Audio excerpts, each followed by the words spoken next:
Hi friends, Monday night dinner ரெசிபினான்னு பார்க்கலாம் வாங்க. நேற்று கிருத்திகன்றதுனால இன்றைக்கி தான் நான்வெஜ் செஞ்சோம். கனவா பொரித்து வச்சுருக்கேன். அப்புறம் ஒரு 4 மீன் வறுத்து வச்சுருக்கேன். பையன் குழம்பு மீன் சாப்பிட மாட்டான், அதனால் ஒரு 4 மீன் வறுத்தாச்சு. கொஞ்சமாக பச்சை வெங்காயத்தில் உப்பு மிளகாத்தூள் போட்டு மிக்ஸ் பண்ணி வச்சுருக்கேன். அந்த மீன் குடிச்சு சாப்பிடும்போது நல்லா டேஸ்ட்டாகவும் இருக்கும், உடம்புக்கும் ரொம்ப நல்லது பச்சை வெங்காயம் சாப்பிட்டா. அதுக்கப்புறம் பார்த்திங்கன்னா கனவா தொக்கு எல்லாமே கொஞ்சம் கொஞ்சம் தான் பண்ணியிருப்பேன், ஏன்னா நைட்டோடு காலி ஆகணும். மீன் குழம்பு தான் மட்டும் மீர்ந்துடுச்சு, மற்றபடி எல்லாமே காலி ஆகிடுச்சு. அதுக்கப்புறம் சூடாக இருக்கிற சாதம், கிழிச்ச மீன் குழம்பு வச்சுருக்கேன். சூப்பராக இருந்தது. அந்த கிழிச்ச மீன் நல்லா ஃப்ரெஷ் நிறைய இருந்தது.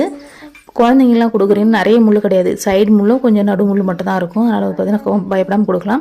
அப்புறம் நண்டு மசாலா பண்ணியிருக்கேன். நண்டு மசாலா பார்த்திங்கன்னா அதாவது வெங்காயம், தக்காளி, மிளகு, சீரகம், சோம்பு, கொத்தமல்லி, கருவேப்பிலை எல்லாமே போட்டு நல்லா அரைச்சிட்டு அப்படியே ஒரு தாளிப்பு மாதிரி கொடுத்துட்டு மசாலா சேர்த்துட்டு அதுக்கப்புறம் நண்டு சேர்த்து நல்லா தொக்கு மாதிரி வர அளவுக்கு பண்ணோன்னா சூப்பராக இருக்கும். நைட் டின்னருக்கு பார்த்திங்கன்னா சூப்பராக செஞ்சு முடிச்சு சாப்பிட்டும் முடிச்சு நல்லாவும் இருந்தது. கண்டிப்பாக நீங்களும் இந்த மாதிரி ட்ரை பண்ணி பாருங்கள். Okay friends, bye. Thanks for வாட்சிங்.